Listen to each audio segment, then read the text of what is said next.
যে ডিজিএফআই যখন রাজনৈতিক দলের পক্ষে বা বিপক্ষে কাজ করে বা রাজনৈতিকভাবে ব্যবহার করা হয়, আপনি তো জানেন খুব ভালো করে, আপনি খুবই মেধাবী তরুণ, যে গত 15 বছরে শেখ হাসিনা ডিজিএফআইকে একদম তার নিজের কারণে, মানে আমি কি আর বলবো, মানে ছোট বড় সকল কারণে ডিজিএফআইকে তিনি আসলে ব্যবহার করেছেন।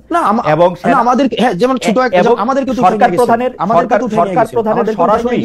সরকার প্রধানের সরাসরি নিয়ন্ত্রণ এবং কর্তৃত্বে যেহেতু ডিজিএফআই থাকে, সেহেতু আপনারা এটা বুঝতে পারেন কিনা যে ডিজিএফআই যা কিছু করে সেটা আসলে ডক্টর মোহাম্মদ ইউনূসই করেন?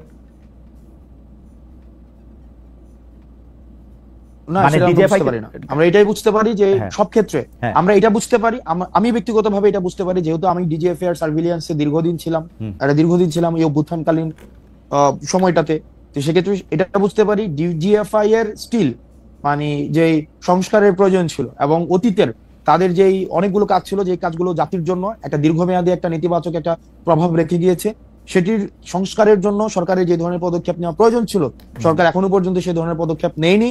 এবং ক্ষেত্র বিশেষে এমন হয়েছে রাষ্ট্রের প্রত্যেকটা ইনস্টিটিউশনের প্রতি সরকারের যে পূর্ণাঙ্গ গ্রিপ থাকা প্রয়োজন ছিল সেই গ্রিপ এখনো প্রতিষ্ঠিত হয়নি। আমার একটা ছোট্ট অভিজ্ঞতার কথা বলি, আমরা দেখেছি যে এই সরকারি প্রতিষ্ঠানগুলিকে ঐতিহাসিকভাবেই সরকার প্রধানরা এখন পর্যন্ত যারা সরকার প্রধান ছিলেন তাদের বেশিরভাগ সময় কুক্ষিগত করেছেন বা তাদের নিজের মতো করে ব্যবহার করেছেন। যেমন 9 বছর এরশাদ সাহেব যেভাবে দেশ চালিয়েছেন, প্রশাসনকে সাহেব কুক্ষিগত করেছেন, কিন্তু শাহাবুদ্দিন সাহেব এসে কিন্তু 3 থেকে 6 মাসের মধ্যেই নির্বাচনের একটি পরিস্থিতি সৃষ্টি করেছেন এবং একটি সুষ্ঠু নির্বাচন দিয়েছেন। প্রশাসনের লোকরা কিন্তু সেই নির্বাচনকে প্রভাবিত করতে পারে নাই। একইভাবে 96 সালেও কিন্তু প্রশাসনের লোককে প্রভাবিত করা যায় নাই, 2001-এ যায় নাই, তারপরে তো যায় নাই। সেইটার ক্ষেত্রে এই সরকারের ক্ষেত্রে প্রশাসনকে এখনো গ্রিপে আনা কেন সম্ভব হচ্ছে না বলে আপনি মনে করেন? আসলে বারবার আমরা এটা শুনছি যে প্রশাসনে আওয়ামী লীগের লোক বসাই গেছে, পারতেছে না। 3 মাসে তো অন্যরা তো 3 মাসে এই ক্ষেত্রে প্রশাসনের সদিচ্ছা না, 3 মাসে যদি অন্যরা পারতো তাহলে 96 যে ফেব্রুয়ারি যে ইলেকশন হয়েছে, ইলেকশন হচ্ছে টেম্পারিং হইতো না। এবং আমাদের অন্য সময় কেমনে রাখতে পারেন এটা 3 মাস ছিল প্রশাসন এবং কি প্রশাসন, মানে প্রশাসন দেখেন প্রশাসন বিভিন্ন সময়ে শুধুমাত্র যে প্রশাসনের এই দ্বিচারিতামূলক আচরণ শুধুমাত্র আপনি আজকেই দেখছেন বিষয়টা তেমন না। প্রশাসনের দ্বিচারিতামূলক আচরণ আমি প্রশাসনকে দেখেছি, প্রশাসনের হেড যদি চোর না হয়, শেখ হাসিনাকে আমরা বলেছিলাম যে আপনি শুধু চেয়ারটা থেকে নেমে ইলেকশন দেন, আপনারা সব পুলিশরা থাকুক, ওইটা দিতে উনি সাহস করেন নাই, কারণ উনি জানতেন তারপর উনি হেঁটে যাবেন, চেয়ার থেকে নেমে গেলে উনি হেঁটে যাবেন। প্রশাসনের দ্বিচারিতামূলক আচরণ দেখেন, আপনি সংস্কার প্রস্তাবনা সেখানে দেওয়া হয়েছে, আপনি দেখেছেন যে সচিবালয়ে কি ধরনের অস্থিতিশীল পরিস্থিতি তৈরি করে রাখা হয়েছে। আজকে এনবিআরও যদি দেখেন একটা সংস্কার প্রস্তাবনা দেওয়া হয়েছে, সেখানে হচ্ছে একটা অস্থিতিশীল পরিবেশ তৈরি করে রাখা হয়েছে। আমি কিন্তু আগে অ্যাকনোলেজ করে নিয়েছি যে ডক্টর মোহাম্মদ ইউনূস যেই আপনি প্রশাসনের হেড অবস্থায় যে ধরনের ওনার সব জায়গায় গ্রিপ থাকার প্রয়োজন ছিল বা সহযোগিতা ডাউনওয়ার্ডস যে একটা ওনাকে হেল্প করার প্রয়োজন ছিল, বা প্রশাসনের যে মনস্তত্ত্ব যে আমরা সরকারকে হেল্প করবো বা একটা ইনস্টিটিউশন গুলাকে স্ট্রেংথেন করার ক্ষেত্রে আমরা হেল্প করবো, সেক্ষেত্রে আমরা সব জায়গায় এই ডট গুলোর একটা ডিসকানেকশন আমরা দেখতে পাচ্ছি। আমি সেখানে শুধুমাত্র ডক্টর মোহাম্মদ ইউনূস, শুধুমাত্র প্রশাসন, এখানে একটা মিউচুয়ালি একটা ডিসকানেক্টেড আমাদের কাছে মনে হচ্ছে। আমার কাছে মনে হয় যে আমি আমার অভিজ্ঞতা দেখেছি যে সরকার চেঞ্জ হলেই প্রশাসকরা রং পাল্টান, প্রশাসনের কর্মকর্তারা হয় তখন আড়ালে চলে যান বা ভূত থাকেন। প্রশাসনের কর্মকর্তারা কোনো আদর্শের রাজনীতি কখনো করেন না, এবং আওয়ামী লীগ বা বিএনপি কেউ আদর্শের দল হিসাবে তাদেরকে সামনে রেখে এটি করেছেন তারা কেউ করেন নাই। যেই তারা চেয়ার থেকে সরে যান তারা কিন্তু তাদের দলের লোক হয়ে পড়েন, একদম অ্যাবসলিউটলি। ডক্টর মোহাম্মদ ইউনূস প্রশাসনকে পূর্ণাঙ্গ রূপে উনি পরিচালনা করতে এখনো পর্যন্ত পরিচালিত করতে পারেনি।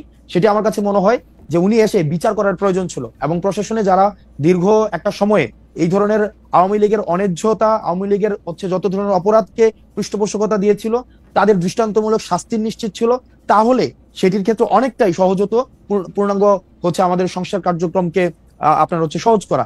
সেক্ষেত্রে আমরা দেখেছি যে উনি অনেকটাই মানে উনি যেভাবে, আমার থিসিসটা একটু মনে রাখেন, আপনার যারা সমর্থক আছে তারাও প্রচুর পরিমাণে যে হাসিনা তাদের লোক বসিয়ে গেছিল প্রশাসনে। আমি বলতেছি দায়িত্ব নিয়ে হাসিনার বসানো লোকগুলি প্রশাসনে এখন খুবই দুর্বল, কোনটা দেশ ছেড়ে পালাইছে, এবং যারা আছে তাদেরও কোনো রকম কোনো সাহস নাই। সুতরাং এই জুজুর ভয় আর দেখানো যাবে না, পাওয়াও যাবে না। আমি পরবর্তী প্রশ্নে আসি। নাই, একজনও নাই। আমি খোঁজ নিয়ে বলতেছি, জেনে বলতেছি, হাসিনার লোক একজনও নাই প্রশাসনে। এখনো আছে ভাই। আচ্ছা, মানে এখনো আছে, ঠিক আছে। আপনাদের থাকাটা সরকারের ব্যর্থতা অবশ্য। আমি একটা কথায় আসি যে জুলাই ঘোষণাপত্র, জুলাই সনদ কিছুই এখনো হয়নি। আপনারা নিজেরাই যখন জুলাই ঘোষণাপত্র প্রকাশের উদ্যোগ নিয়েছিলেন, সরকার তখন আপনাদের থামিয়ে দায়িত্ব দিতে সর্বশেষে আইন উপদেষ্টা পেয়েছিলেন যে 30 কর্মদিবসের মধ্যে ঘোষণাপত্র চূড়ান্ত হবে। আপনারা কি জানেন যে এটা আসলে এখন কোন অবস্থায় আছে? আমাদের আজকে হচ্ছে 30 কর্মদিবসের শেষ দিন। আজকেই আমরা হচ্ছে 31শে ডিসেম্বর যখন করতে যাই, তখনও সরকার আমাদেরকে বলেছেন যে ঐকমত্যের ভিত্তিতে হবে, এবং পরবর্তীতে আমরা যখন আন্দোলন করি তখন আমাদেরকে বলা হয়েছে 30 কর্মদিবসের মধ্যে হবে। আজকে পর্যন্ত সেটি হয়নি, এবং এটি একটি মানে সরকার হচ্ছে এইভাবে কমিটমেন্ট ব্রেক করা, এটা সরকার তো একটা ইনস্টিটিউশন, একটা ইনস্টিটিউশন থেকে এই ধরনের আচরণ অপ্রত্যাশিত। এবং এটি নিয়ে আমাদের পরবর্তী কার্যক্রম সেটা হচ্ছে আমরা আজকেই আপনার মিটিং শেষে আমরা আলোচনা করে তারপরে হচ্ছে আমরা সিদ্ধান্ত নেব। জনাব মোহাম্মদ মোস্তফা আমাদের একজন দর্শক, তিনি বলছেন যেটাকে হাসনাত আব্দুল্লাহ নাগরিক দায়িত্ব বলছেন সেটাকে সাংবাদিক সাহেব আইন নিজের হাতে তুলে নিয়েছে বলছেন। আমি সাংবাদিককে বলতে চাই, হাসনাত আব্দুল্লাহ যা করেছে সত্যি কি সেটা আইন নিজের হাতে তুলে নেওয়া বলে? আমার মতে বলে। এখন আপনারা অনেকেই বলতেছেন বলে না, তাহলে আর কি আর করা যাবে? ফাইন, আমি পরবর্তী প্রসঙ্গে আসি।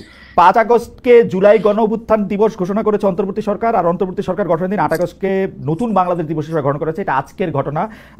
16 জুলাইকে শহীদ আবু সাইদ দিবস ঘোষণা করা হয়েছে। আপনি 8 আগস্টকে এই সরকারের নতুন বাংলাদেশ ঘোষণা হিসেবে মানতে নারাজ। 5 আগস্টকে নতুন বাংলাদেশ দিবস করার দাবি করেছেন আপনি ফেসবুকে। সাদিকুর রহমান খান সাহেবের ফেসবুক পোস্ট শেয়ার করেছেন, যেখানে 8 আগস্ট জুলাই বিপ্লবদের পরাজয় দিবস বলেছেন তিনি। এই সরকারের প্রতি আপনার এত হতাশা কেন, যদি একটু বলতেন, বা এই 3টা বিষয় নিয়ে একটু কথা বলতেন।